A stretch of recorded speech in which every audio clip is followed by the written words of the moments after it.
Assalamualaikum warahmatullahi wabarakatuh. Selamat sore teman-teman sekalian. Saya Agung. Di sini kita akan mulai untuk sharing ya, diskusi eh, tentang mikro. Karena memang kita kemarin eh, punya ide untuk menginisiasi eh, mengenai hal ini tentang pentingnya mikrobiologi klinik dalam penanganan pasien dan dalam pemberian pelayanan oleh klinisi. Ini uh, adalah pertemuan yang pertama. Insya Allah akan ada pertemuan-pertemuan selanjutnya yang tujuannya memang sharing karena memang kita sama-sama belajar. Saya sendiri juga baru lulus dari spesialis mikrobiologi klinik bulan Juni yang lalu. Kebetulan saya alumni dari FK UNER 2008 saya masuk.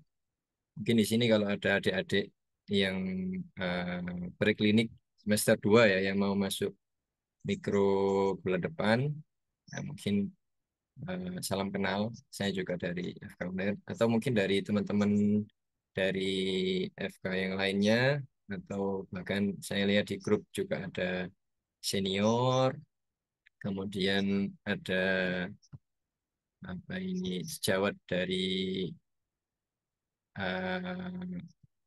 bidang yang lain baik itu klinisi atau sama-sama dari laboratorium. Kemudian saya lihat juga ada dari masyarakat umum yang juga ingin belajar tentang mikro. Kemudian eh, ada dari apa ini yang medis seperti fisioterapi dan teman-teman yang lainnya. Selamat bergabung dan mari kita sama-sama belajar. Insya Allah di sini akan sedikit kami paparkan untuk diskusi pengantarnya ya dari saya. Insya Allah tidak lebih dari 30 menit kami izin mulai. Semoga bermanfaat dan penuh berkah ini. Jadi yang akan kita bahas pada sore hari ini yang pertama tentunya background kenapa hal ini penting untuk kita bahas. Kemudian eh, konten utamanya yaitu tentang apa saja pemeriksaan mikrobiologi, kemudian bagaimana kalau tidak ada lab mikrobiologi, kemudian peran mikrobiologi klinik di ruangan, dan kemudian akan kita coba simpulkan. Nah, yang pertama, secara latar belakang, kenapa kok kita perlu untuk belajar mikrobiologi klinik, mengetahui apa itu mikroorganisme, baik itu yang flora normal, baik itu yang komensal, artinya yang tidak merugikan kita, dan juga beberapa organisme yang patogen. Bahwa mikroorganisme ini ada di sekitar kita, walaupun kalau kita lihat secara kasat mata, ini seperti goib gitu ya, tidak terlihat. Tapi kalau kita lihat di mikroskop, coba kita swab di kulit kita atau dari jauh kotoran kita, dilihat di mikroskop, akan terlihat jutaan dari mikroorganisme yang ada di sekitar kita ini. Dan barangnya yang seperti uh, kita tampilkan di slide ini, di tangan kita, kemudian di beberapa bagian tubuh kita, semuanya ada bakterinya, tidak steril. Jadi eh, banyak banyak organisme di sekitar kita yang kita mungkin tidak kenal, tapi mereka berinteraksi dengan kita sehari-hari. Gitu. Nah, khususnya kalau kita sering dengar ini gut microbiota. Jadi terutama di pencernaan kita ini ada berjuta mikroorganisme dan ada lebih dari 1.000 spesies yang ada di eh, pencernaan kita, dan ini mempengaruhi kehidupan kita ternyata. Di antaranya yang mungkin jarang kita dengar, ternyata mikrobiota di usus itu juga bisa menyebabkan anxiety, depresi, kemudian bahkan cancer itu bisa dimulai dari gut microbiota kita. Gitu. Kemudian infertility begitu ya. Kemudian penyakit-penyakit hipertensi, diabetes mellitus itu juga eh, dapat kita lihat di penelitian berupa review di Frontier Microbiology ini, termasuk kalau kita di ini ya di pendidikan ini Scopus yang high high index gitu ya, bahwa ini sangat mempengaruhi dari semua berawal dari perut kita yang bisa menyebabkan beberapa penyakit yang sangat luas ini gitu.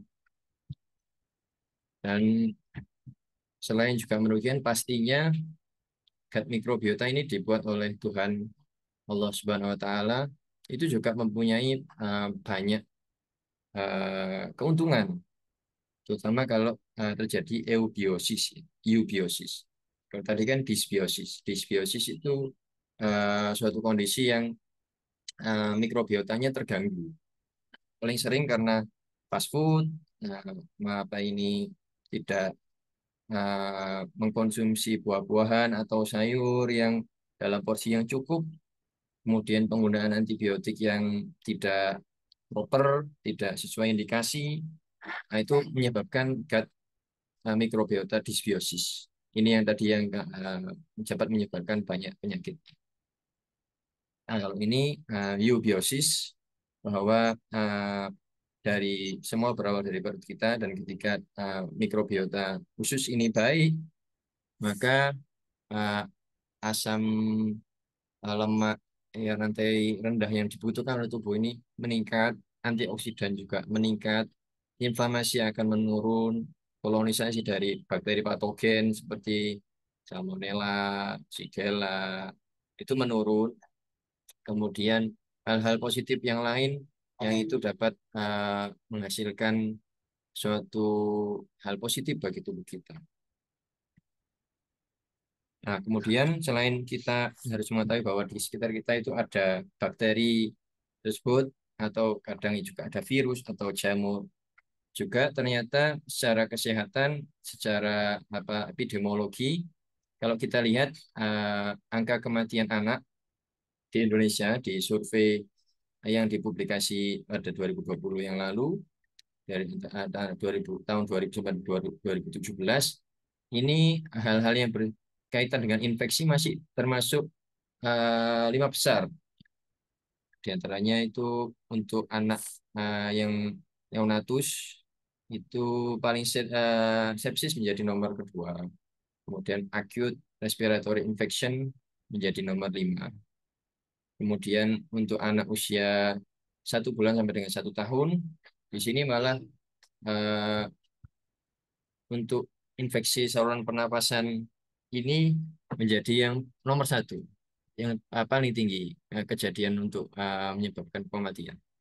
Kemudian measles ini juga karena virus measles. Kemudian ada yang berhubungan dengan diare. Walaupun secara grafik dalam 17 tahun ini ada penurunan angka kematian anak yang diharapkan dari uh, apa ini uh,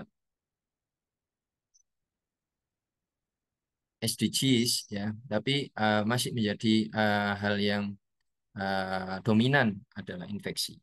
Juga untuk anak yang di usia kurang dari 5 tahun atau balita, di sini infeksi saluran pernapasan, kemudian measles masih naik turun, walaupun ini kemudian paling rendah dari 7 terbesar. Kemudian diare juga dia menurun menjadi nomor 2 paling rendah dari 7 penyebab yang paling utama dari kematian anak di Indonesia. Kemudian dari Global Burden Disease yang dipublikasi 2022 di Lancet, bahwa penyebab kematian utama di Indonesia ada beberapa hal ini yang ada di atas ini, dan di sini kalau kita lihat juga berhubungan dengan infeksi atau mikrobiologi ya, tuberkulosis, kemudian diare, kemudian ISPA. ispa bawah ya, kemudian dengue, kemudian yang tadi kita sempat bahas, ternyata colorectal cancer juga ada berhubungan dengan mikrobiota usus juga, gitu ya. Dan ini menjadi penyebab yang masih mendominasi di negara kita. Walaupun kalau kita lihat penyakit non infeksi juga sudah mulai menjadi yang paling dominan ya. Kalau dulu mungkin 20-30 tahun yang lalu terutama infeksi, saat ini yang cukup dominan memang non infectious disease. Namun infectious disease juga masih perlu kita menjadi concern di sini. Kemudian kalau kita coba tilik bahwa AMR atau antimicrobial resistance ini juga ada peningkatan yang cukup tajam. Kalau ini kami kutip dari publikasi tahun 2022, penelitian yang dilakukan di Makassar 2015 sampai 2018. Ini sampelnya cukup besar, dari kultur darah sekitar lebih dari 1.000 sampel yang positif bakteri ya, dan itu diklasifikasikan sesuai dengan spesiesnya, tertera di seperti ini bahwa yang ditemukan ya SBL E. coli itu 78%, tinggi sekali. Jadi eh, ESBL ini kan extended spectrum beta lactamase. Artinya E. coli yang menghasilkan ESBL ini itu dapat resisten terhadap obat-obat cephalosporin generasi ketiga, bahkan kadang generasi keempat. Ini seperti ceftriaxone, cefotaxim, ceftazidime itu tidak dapat digunakan untuk infeksi bakteri yang penghasil ESBL ini. Dan itu 78%. Nah, kalau dulu saya dokter umum bekerja itu kan paling sering kita gunakan itu adalah ceftriaxone ya dan cefotaxim. Dan itu di sini 78% resisten pada studi ini. Bahkan dari 78% ini, 4% diantaranya itu sudah resisten terhadap carbapenem. Carbapenem contohnya adalah meropenem, itu obat-obat yang high end dari antibiotik beta-lactam. Itu sudah resisten. Kemudian Klebsiella pneumoniae juga tinggi ya, 56%. Di antaranya 25% sudah resisten carbapenem, resisten meropenem. Dan ini yang cukup mencengangkan juga, MRSA atau methicillin resistant Staphylococcus aureus itu 51% resisten. Jadi lebih dari 50% yang ditemukan di darah itu resisten terhadap methicillin. Jadi obat-obat seperti meropenem tidak bisa digunakan. Kemudian cephalosporin juga tidak bisa digunakan. Dan ini sangat merugikan bagi pasien juga bagi rumah sakit. Kemudian Acinetobacter, mungkin kalau di sini ada teman-teman dari klinisi, terutama dari anestesi atau paru, nah itu kalau merawat pasien dengan ventilator, ini paling mengganggu nih, Acinetobacter spesies atau khususnya Acinetobacter baumannii. Dan di sini ditemukan 48% resisten terhadap meropenem. Nah, ini sangat menjadi concern bahkan di global, menjadi prioritas utama WHO untuk penemuan obat baru untuk organisme yang karbon resisten ini.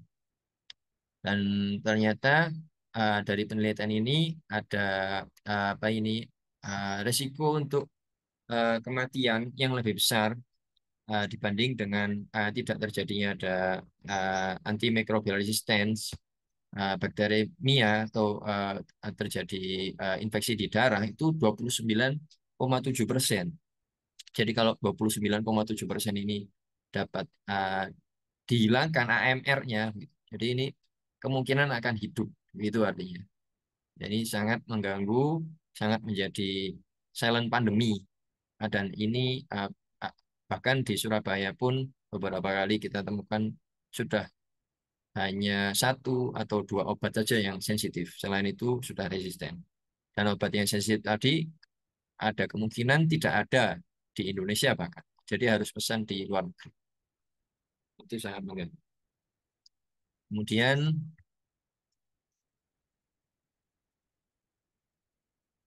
sorry. Kemudian kalau kita sudah tahu bahwa ternyata mikrobiologi itu sangat cukup penting begitu ya. Kalau dibilang sangat mungkin lalu mengagetkan bagi teman-teman yang apalagi yang masih mau masuk blok mikrobiologi ya, masih belajar. Nah, ini cukup penting bahwa kita perlu tahu untuk mikrobiologi ini. Seperti apa pemeriksaannya, seperti apa pentingnya di ruangan, seperti apa perannya dalam eh, kesembuhan pasien, dalam mencegah terjadi infeksi ke pasien yang lain. Dan kalau pemeriksaannya ada beberapa, kalau saya golongkan di sini ada mikroskopi, ini ada gambaran Streptococcus di darah ya, cantik sekali ya. Tapi ini jahat, ini bisa mematikan pasiennya. Kemudian kita temukan bakteri tahan asam, ini pewarnaan BTA kalau sering kita dengar, atau Zil-Nielsen, ini pasien TB dengan HIV. Nah, ini angkanya juga mulai meningkat. Kemudian pewarnaan KOH, ini juga kita temukan pada pasien HIV dengan adanya Cryptococcus neoformans, jamur yang ada di eh, otak atau cairan otak dari pasien. Pasien-pasien yang kita temukan bentukan bentukan ini kondisi-kondisinya pasti perlu untuk diagnosis secepat mungkin dan pemberian terapi yang tepat. Kemudian pemeriksaan kultur. Tadi kan mikroskopis pakai mikroskop. Kalau ini kultur, jadi ada uh, bahan dari site infection, misalkan dari orangnya pneumonia, apa ini batuk, kemudian sesak, batuknya berdahak, kemudian dahaknya itu dikumpulkan di tabung steril, kemudian dilakukan kultivasi atau ditumbuhkan di media tanam.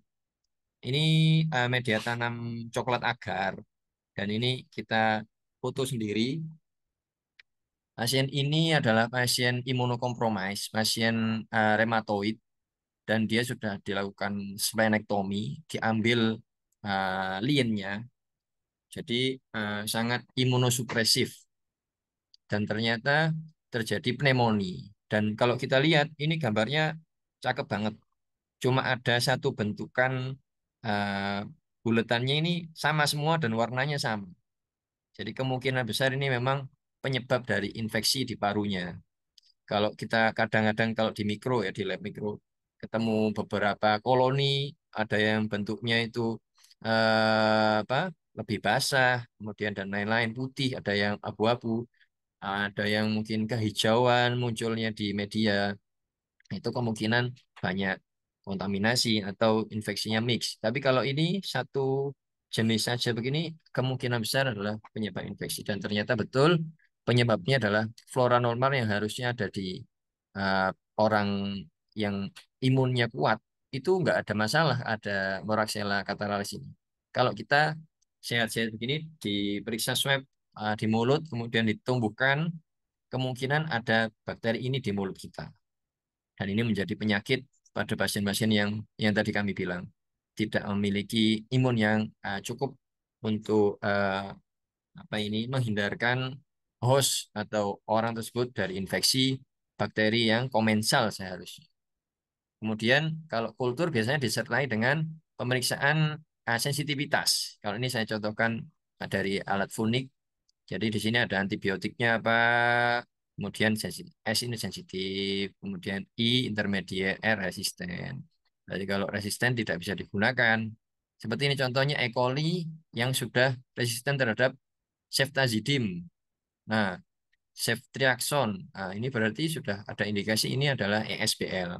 Tidak bisa menggunakan cephalosporin generasi ketiga. Tapi ini masih alhamdulillah meropenemnya sensitif ya. Jadi masih bisa digunakan terapi. Nah, kemudian pemeriksaan selanjutnya adalah molekuler, dan ini sejak ada COVID kita sering dengar ya. Ada pemeriksaan PCR, RT-PCR untuk melihat apakah ada COVID di tubuh kita. Gitu. Kemudian ternyata PCR juga digunakan saat ini untuk apa ini penegakan diagnosis pasien TB. Jadi kalau saya dulu waktu kuliah, waktu S1 penegakannya adalah dengan BTA. Namun di uh, judulak yang terbaru penggunaan diagnosisnya adalah PCR, yaitu Gen Expert atau kalau kita sering dengar TCM, tes cepat molekuler. Dan ini pemeriksaannya saat ini di mana-mana, di puskesmas juga ada, di Sutomo juga ada, di beberapa rumah sakit juga ada. Tapi tidak boleh bayar karena ini sudah program dari pemerintah untuk melihat apakah ada gen dari TB di sampel dahak tadi dan ada gen resistensi terhadap obat yang utama pada terapi TB yaitu rifampicin khususnya. Gen Expert ini contohnya. Juga digunakan untuk hal-hal yang lain. Misalkan kemarin kami penelitian untuk pemeriksaan bakteri yang jahat di sekitar pasien ICU. Kemarin kami ambil sampel dari swab rektal, kemudian kita lihat ada bakteri-bakteri carbapenem resisten atau tidak. Itu bisa pakai ini dan hasilnya tidak lebih dari 1 jam. Cepat. Jadi kalau ada bakteri tersebut, SPL atau carbapenem resisten, itu langsung pasiennya bisa kita sendirikan biar tidak menular ke pasien-pasien di sebelahnya, terutama pasien ICU. Karena kan pasien ICU itu sudah sangat imunokompromis, mudah terjadi infeksi. Kemudian kalau ini BioFire, BioFire ini bisa memeriksa beberapa organisme dalam satu kali pemeriksaan. Misalkan ada teman kita atau saudara kita batuk pilek gitu ya, batuk pilek tapi dia udah miliuner gitu ya. Atau dia curious banget penyebabnya apa sih virus yang menyebabkan saya pilek batuk gitu ya. Nah ini bisa diperiksa. Kemudian kelihatan gennya apa aja, influenza A, influenza B, para influenza. Kemudian apabila ada bakteri juga akan muncul di sini. Satu kali pemeriksaan bisa langsung muncul. Hasilnya banyak. Oh ini ternyata ada penyebabnya ini A atau B. Dan kemarin sejawat kita waktu itu ada putranya sakit masuk ICU, kemudian sudah dikasih antibiotik karena gambarannya pneumonia. Ternyata kita nggak temukan bakteri yang patogen di kulturnya dan ternyata dilakukan biofire munculnya adalah influenza B dan qadarullah takdirnya Tuhan bahwa pasien tersebut anak dari sejawat kita tersebut sampai dengan meninggal. Kalau misalkan ini pemeriksaan tegak dari awal, diagnosis penyebabnya apa, jadi bisa lebih terarah pengobatannya mengarah kemana. Kemudian ini adalah pemeriksaan yang high end dari molecular examination, yaitu whole genome sequencing atau kalau beberapa metode di sini adalah next generation sequencing. Dan Menteri Kesehatan kita ini sangat apa namanya membumkan ya untuk sequencing baik itu dari human genome atau dari bacterial genome atau virus genome dan ini sudah mulai dilakukan sehari-hari. Kemudian kalau tadi kita sudah kenapa sih kita harus belajar mikro, kemudian kenapa sih apa aja sih pemeriksaan mikro dan kalau saat ini yang ini akan kita bahas adalah gimana kalau di suatu rumah sakit tidak memiliki lab mikro gitu ya. Gimana kira-kira? Ini ada yang sudah saya spill di grup ya. Jadi ada seorang anak perempuan umur 5 tahun, tenggorokannya nyeri, kemudian apa ini demam yang tidak terlalu tinggi, kemudian ada eksuda di tonsilnya, dan kemudian dilakukan pemeriksaan swab dan di antigen untuk Streptococcus grup A. Ini yang paling sering menyebabkan tonsilitis ya pada anak-anak. Dan ternyata negatif gitu ya dari antigennya. Namun ketika dilakukan pemeriksaan kultur, ternyata hasilnya positif. Nah, ini kenapa uh, uh, kalau kita lihat ada hasilnya negatif di antigen, tapi di kulturnya positif. Gitu ya. Kalau kita sering kemarin ada COVID gitu, kenapa antigennya negatif, tapi PCR-nya positif, begitu ya. Contoh-contoh yang lain. Nah, karena ada sensitivitas dan spesifisitas dari alat yang berbeda-beda. Di antaranya itu contoh kasusnya. Nah, kalau misalkan pasien ini tadi, oh dokternya nggak melakukan pemeriksaan kultur dan dokternya nggak yakin apa ini benar bakterial atau viral dan kemudian diobati viral, apa jadinya pasien 5 tahun perempuan ini akan terjadi tonsilitis yang memanjang dan bisa menjadi post streptococcal disease yang akhirnya menjadi penyakit jantung rema, kemudian glomerulonefritis akut gitu. Dan ini sangat merugikan untuk pasien. Nah, kalau misalkan, tapi kalau secara klinis biasanya dokter kan juga tidak gampang percaya ya kalau dari pemeriksaan.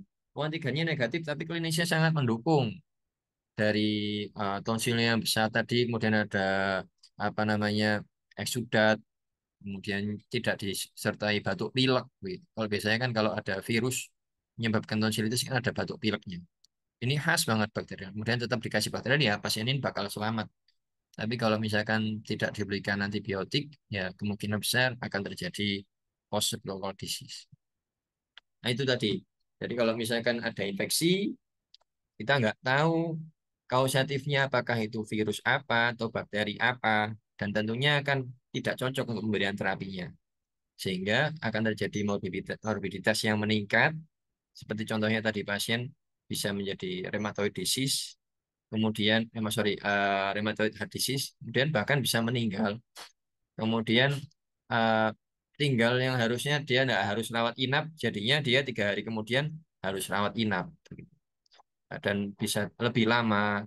Kalau misalkan harusnya dia 1 hari, 2 hari sudah bisa pulang, tapi ternyata bisa length of stay-nya memanjang dan pastinya cost-nya juga meningkat.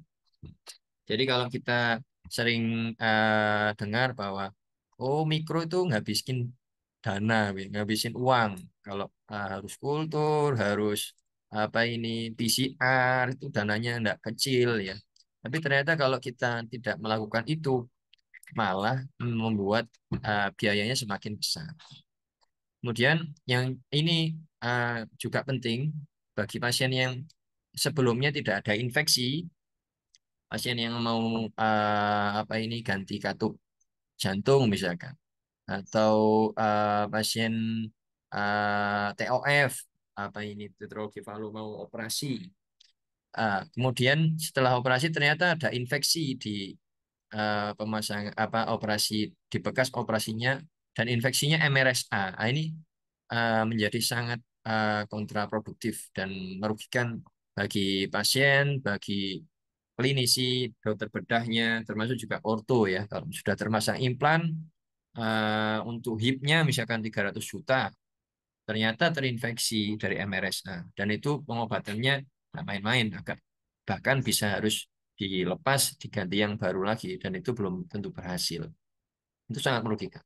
Kemudian kalau kita pernah dengar ada typhoid Mary, bahwa ada suatu penjamak makanan namanya Mary dan dia punya typhoid, dia pembawa typhoid di pencernaannya dan ternyata orang-orang banyak yang terinfeksi typhoid juga dan banyak yang meninggal. Itu bisa menjadi outbreak kalau tidak terjadi kalau tidak dilakukan screening pada food handlers. Jadi kalau di perusahaan, kalau nanti atau yang sudah pengalaman bekerja di perusahaan terutama yang oil and gas, biasanya itu harus 3 bulan sekali penjama makanan itu pemeriksaan screening untuk Salmonella Shigella ini.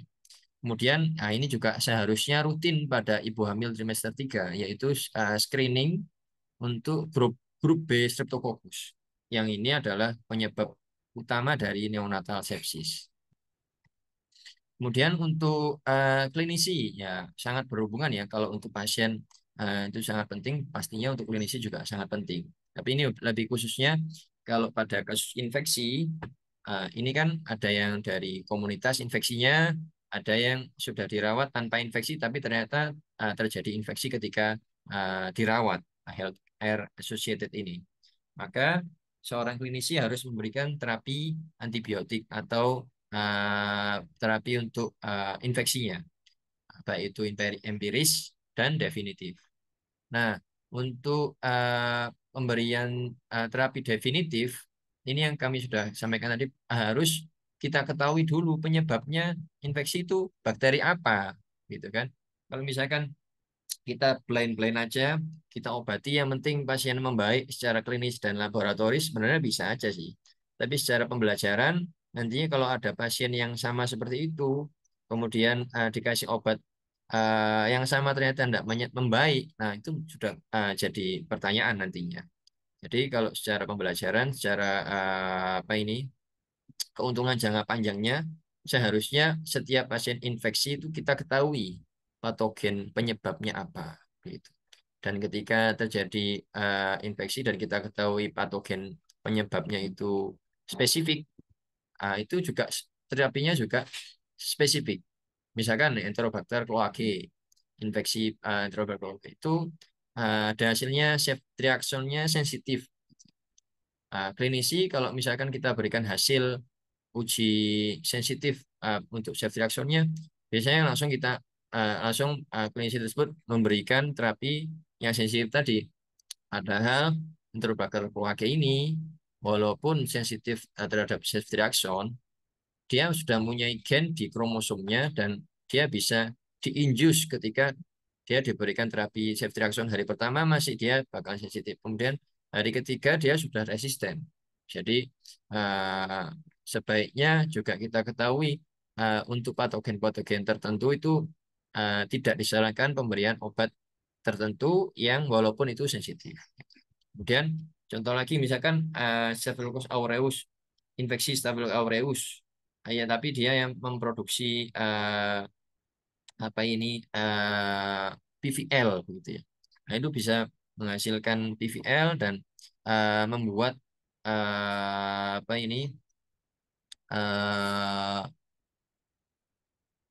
necrotizing pada termasuk di jaringan otot, tulang atau bahkan paru. Nah, ini perlu diberikan terapi selain juga terapi bakterinya, juga diberikan terapi untuk toksin PVL-nya ini. Bisa misalkan diberikan clindamycin begitu ya. Sambil diberikan terapi untuk S. aureusnya apa gitu. Ada beberapa sejawat yang memberikan kombinasi tersebut. Nah, ini perlu sama-sama kita belajar. Ternyata bakteri tertentu walaupun obatnya ini sensitif, tapi perlu diberikan terapi yang sesuai lainnya. Kemudian kalau ada penyebab infeksi yang resisten obat, nah ini perlu diberikan pemberian terapi yang sesuai dengan kebijakan penata gulaan antibiotik. Kemudian kalau kita tahu tadi bahwa pemberian terapi empiris pada pasien yang kita belum ketahui penyebabnya apa, nah itu bisa diberikan berdasarkan antibiogram. Jadi misalkan di bulan Januari ada 10 pasien pneumonia, Februari ada 11 pasien pneumonia, sampai dengan Desember terkumpul 150 pasien pneumonia. Nah, ternyata penyebab utamanya adalah Streptococcus pneumoniae yang sensitif terhadap penisilin. Nah, maka penisilin ini bisa menjadi terapi empiris pada pasien-pasien pneumonia yang datang di rumah sakit tersebut. Nah, tapi kalau misalkan terutamanya itu adalah MRSA, kemudian MRSA ini ternyata tidak sensitif terhadap semua beta laktam, maka pemberian terapi empirisnya nggak boleh diberikan penisilin, diberikan obat yang lain, misalkan vancomycin atau clindamycin, begitu ya. Apa yang sensitif dari hasil dalam setahun tadi, atau minimal 30 sampel, gitu ya, 30 atau beberapa ya 30 minimal. Jadi sesuai dengan diagnosis infeksi dari eh, pasien-pasien yang datang ke rumah sakit tersebut. Jadi misalkan ada abses, ada pneumonia, ada sepsis, nah itu digolongkan ada peritonitis. Oh, peritonitis ternyata penyebabnya E. coli, SBL, gitu ya. Nanti kalau ada pasien peritonitis tidak boleh di IGD diberikan terapi empiris itu adalah cefalosporin generasi ketiga bahkan kayak begitu. Nggak boleh, harus diberikan yang lain, misalkan dikombinasi dengan obat beta lactamase inhibitor atau yang lainnya. Begitu. Ah, juga bisa dibuat berdasarkan ruangan. Ini yang paling sering kita temukan kalau sebagai klinisi, sebagai mikrobiologis atau teman-teman dari laboratorium itu membuatnya hanya berdasarkan ruangan saja. Ini ya, tidak terlalu kompleks sih. Kalau agak sulit itu membuat berdasarkan diagnosis infeksinya. Nah, itu cukup cukup kompleks karena harus membuang apa ini sampel-sampel atau hasil yang sebenarnya bukan penyebab, tapi ada hasil mikrobiologinya. Misalkan nih, ada apa pengiriman sputum pasien pneumonia atipikal gitu ya, yang dia tidak terlalu banyak sputumnya. Dia dikumpulkan sputumnya jelas-jelas dia nggak terlalu purulen ya, tidak terlalu yang gambarnya kental. Dan yang tumbuh di apa namanya di media kultur tadi ternyata Staphylococcus aureus misalkan. Tapi itu hanya ada di tenggorokannya pasien itu saja. Jadi bukan penyebab dari pneumonia atipikal tadi begitu. Nah, itu dikeluarkan sebagai eh, penyebab dan kemudian direkap dalam setahun ya jelasnya bakal salah antibiogram yang dibuat. Contohnya lagi misalkan ada ulcus decubitus dilakukan pengambilan sampel swab gitu. Di swab kemudian dilakukan penanaman di media kultur. Ternyata yang tumbuh macam-macam bakterinya termasuk Pseudomonas dan itu ternyata bukan penyebab sebenarnya. Itu juga dimasukkan. Nah, itu memang agak sulit untuk yang buat antibiogram berdasarkan set of infection ini. Cukup sulit. Jadi harus betul-betul melihat pasien, menentukan ini memang betul-betul patogen atau cuma dia ada di situ sebagai colonizer, begitu. Jadi ini cukup sulit dan ini challenging ya. Dan kalau misalkan ini bisa dilakukan, sangat bermanfaat bagi pasien. Sangat bermanfaat. Kemudian gram staining, kalau misalkan dari kultur darahnya apa namanya ditemukan atau dari pus ya ada abses kemudian diambil abses pusnya diambil kemudian dilihat di mikroskop oh ternyata gram positif begitu. Nah itu harusnya dari mikro bisa menginfokan ke klinisi penyebabnya itu gram positif obatnya kalau dalam antibiogram ini harusnya dikasih ini yang masih sensitif lebih dari 60% begitu. Kalau misalkan munculnya ternyata gram negatif ulcus decubitus gram negatif. Oh, kemungkinan penyebabnya adalah enterobakteriasi gitu. Obatnya kalau dari antibiogram ini adalah ini begitu. Nah, itu jadi seharusnya juga bisa dibuat ya berdasarkan gram stainingnya karena eh, pasien itu lagi sakit dan dia butuh diobati dengan sungguh-sungguh dan jangan sampai pasien ini memburu. Gitu. Kalau kita punya kemampuan untuk diagnostik preliminary, gitu. Artinya masih kan ini masih meraba ya, masih meraba. Kemudian eh, berdasarkan spesifik patogen juga seharusnya bisa dibuat apa ini antibiogram berdasarkan spesifik patogen. Jadi misalkan kalau kita tahu ya ada selulitis gitu. Ya. Tangannya bengkak, merah, demam, dan dia ada pusnya, purulen. Nah, kemungkinan besar memang penyebabnya Staphylococcus aureus. Nah, ini seharusnya ada antibiogram untuk yang spesifik patogen tersebut di site tersebut dan patogen tertentu. Nah, ini lebih sulit lagi. Jadi dari diagnosis infeksinya kemudian baru spesifik patogen ini lebih sulit lagi tapi sangat membantu bagi pasien untuk terapi empirisnya. Nah, ini kalau misalkan ya kita sebagai dokter umum di IGD gitu ya. Tidak ada spesialis paru gitu ya atau nggak ada penyakit dalam dapat pasien pneumonia. Nah, seharusnya kita berpikir penyebabnya apa gitu ya. Kalau dari usia, penyebab dari anak usia balita, ada pneumonia bakterial, pastinya beda dengan yang dewasa. Penyebabnya apa? Nah, tapi paling sering memang Streptococcus pneumoniae ya. Streptococcus pneumoniae. Tapi ada kemungkinan bisa berbeda karena ya tadi sesuai dengan usia bakteri yang ada di tubuh kita juga berbeda. Kemudian primary patogennya apa? Misalkan di Indonesia ada pneumonia yang kronis, begitu ya, artinya gambaran infiltrat, ya kemungkinan besar Mycobacterium tuberculosis. Gitu.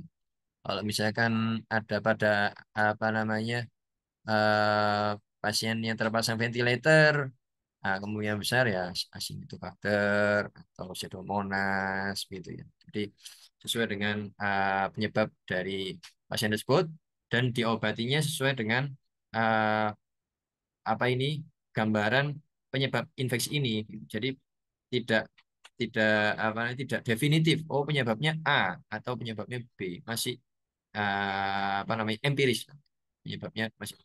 Nah kalau misalkan sudah ada sampel, kemudian kita bisa periksa, harusnya bisa memberikan terapi definitif ya.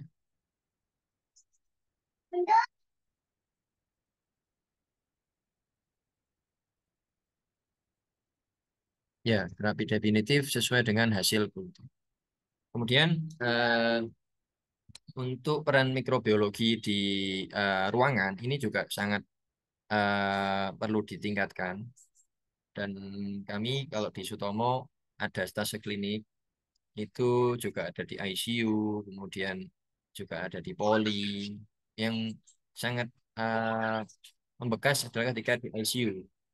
Bahwa kalau kita mikrobiologi ada di ICU bisa menghindarkan pasien-pasien yang vulnerable tadi menjadi infeksi. Jadi sebelumnya dia stroke, gitu. Stroke, GCS-nya menurun 213 misalnya.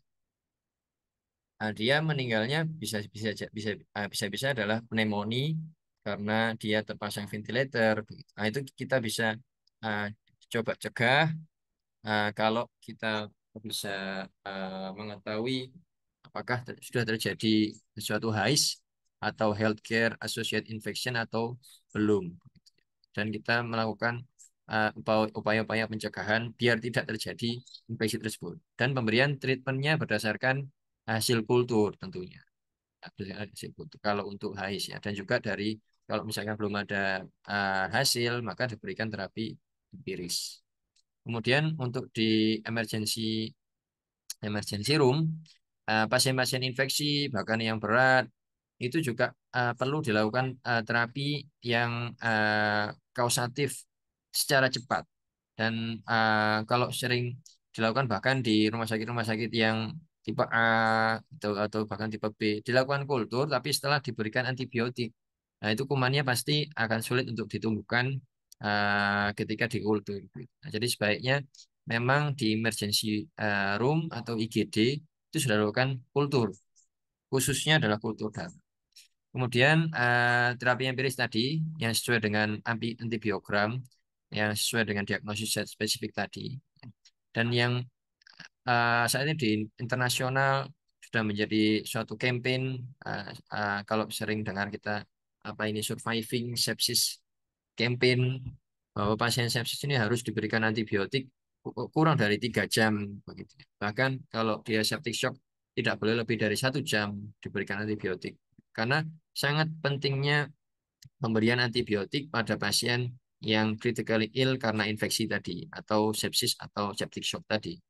Dan alhamdulillah saat ini teknologi sudah masuk di Indonesia seperti Malditov ini di Sutomo sudah ada di beberapa tempat sudah ada.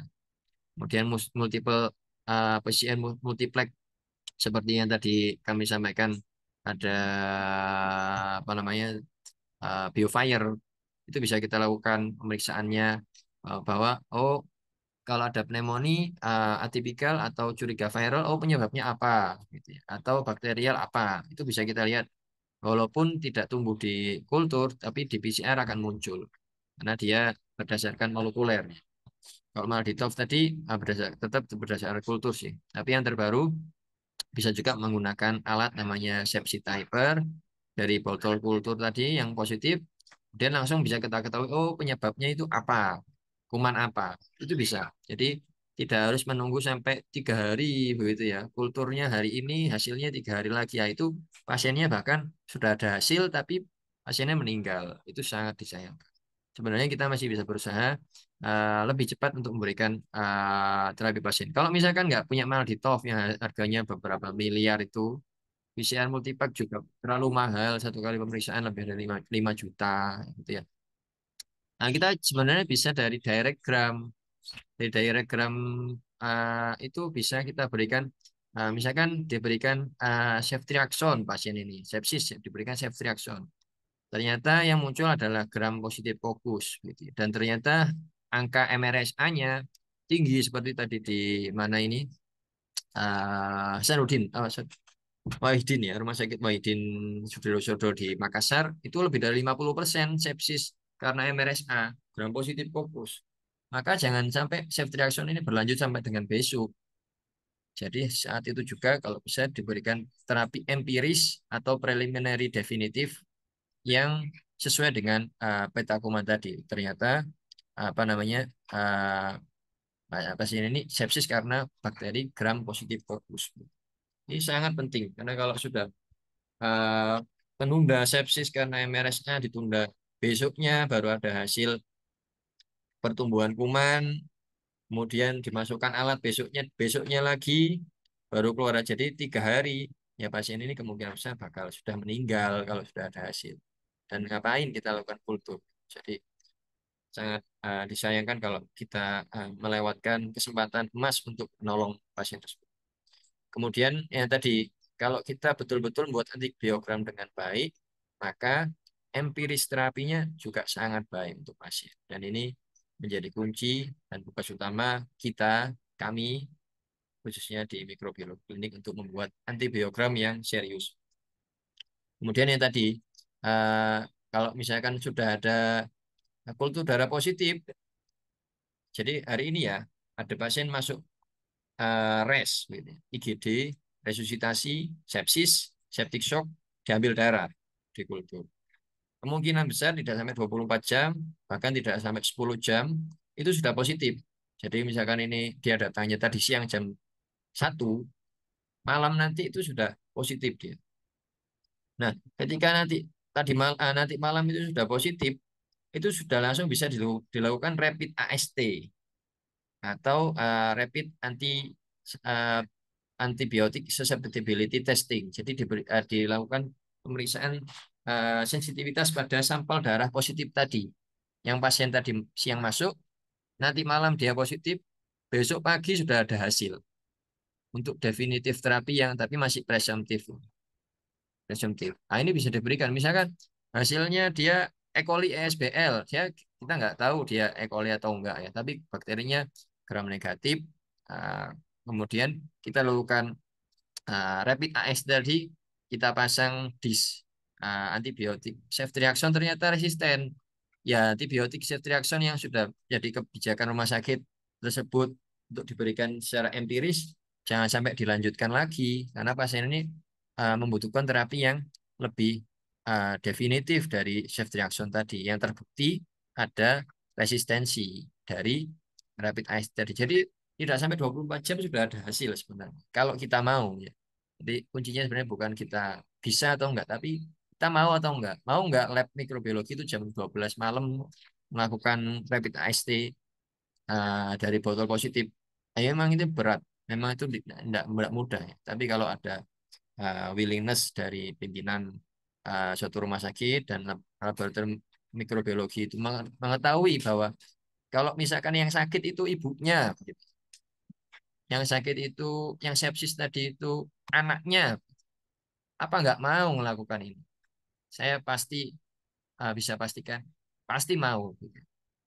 Nah, sayangnya ini masih perlu ditingkatkan di kita untuk bisa melakukan hal-hal yang sebenarnya urgent dan krusial bagi pasien, tapi masih belum bisa kita lakukan karena kendala-kendala teknis seperti itu.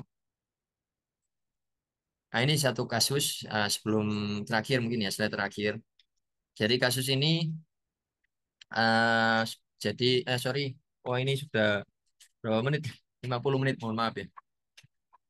Jadi ini kasusnya ada usia 82 tahun, tidak tahu laki-laki ya, laki-laki masuk ICU ternyata infeksi pneumonia karena Acinetobacter baumannii. Ternyata 3 hari kemudian di sekitarnya juga terinfeksi bakteri yang sama.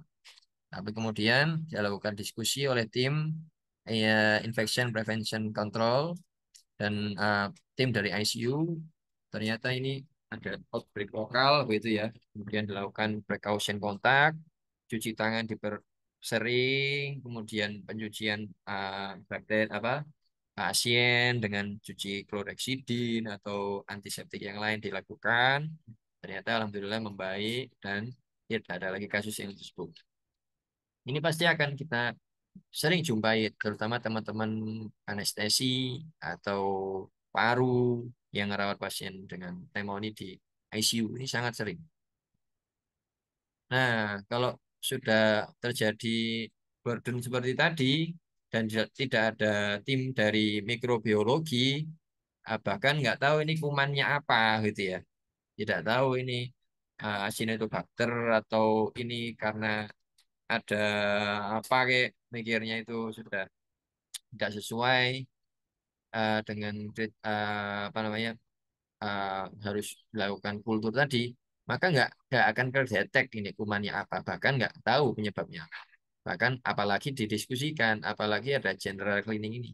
Dan akhirnya ya pasien-pasien ICU-nya bisa banyak yang meninggal begitu ya. Bahkan bisa dibawa ke rumah, bahkan bisa dibawa ke pasien yang seharusnya dirawat di ruang biasa bisa terkena kuman ini dan menjadi lebih berat kondisi. Nah itu untuk apa namanya terjadi burden of HIS tadi ya. Dan bisa terjadi burden of AMR. Jadi nggak ada hasil kultur, dokternya ngasih meropenem terus begitu ya. Nah akhirnya terjadi lonjakan bakteri-bakteri yang resisten carbapenem, meropenem. Ya akhirnya ya terjadi burden ya. Dan pastinya kalau sudah seperti ini di masyarakat atau di kalangan kita di medis, kita nggak akan percaya lagi rumah sakit tadi untuk merawat pasien kita atau pasien kita ya kalau kita sebagai pasien juga nggak akan ke sana gitu. Jadi secara kesimpulan uh, laboratorium mikro dan uh, clinical microbiologist atau kalau kita di sini spesialis mikrobiologi klinik ini memiliki beberapa peran yang sangat penting dalam melakukan service excellent khususnya untuk pasien infeksi dan juga yang non infeksi dalam suatu rumah sakit. Mungkin itu ini kalau ini sudah saya spill di grup bahwa kalau misalkan kita sebagai analis ya, saya misalkan sebagai atau dokter di laboratorium ya, kita terima pasien apa sorry sampel darah di botol, jangan lihat botol dan isi darahnya saja. Tapi pasien ini pasti kondisinya infeksi di darahnya. Dan infeksi di darahnya itu sudah sangat kritis pasti. Dan kalau kita sudah berpikir seperti itu, kita lihat sampel itu bukan sampel itu sendiri, tapi dilihat pasien yang membutuhkan informasi dari sampel tersebut, pasti kita akan bekerja dengan maksimal. Mungkin itu sharing dari kami sebagai pengantar. Mohon maaf terlalu lama karena waktunya sudah hampir setengah lima. Monggo diskusi, silakan. Ini nggak ada MC, nggak ada moderator, jadi langsung saja ya. Monggo dari hadirin ada yang ingin diskusi atau ada di kolom chat ternyata nih ya. Mohon maaf ya. Dari apa ini Nur Nur Atina Rahmawati.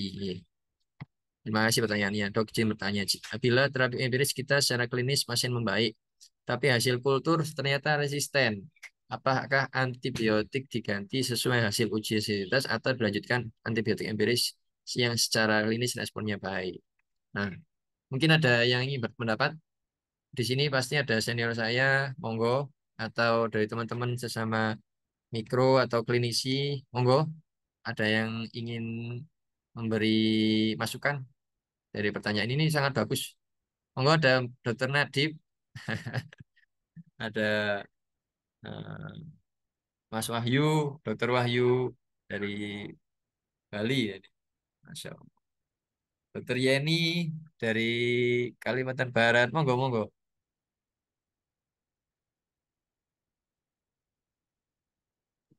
Sorry lagi di jalan. Oh lagi di Jadi jalan, intinya gini, kita gini, gini, ngobati baik. pasien jadi bukan mengobat ya. Oh ada Jadi Dokter Dewi menenangkan Yana, ini saja. senior saya, monggo. Dokter Dewi Yana.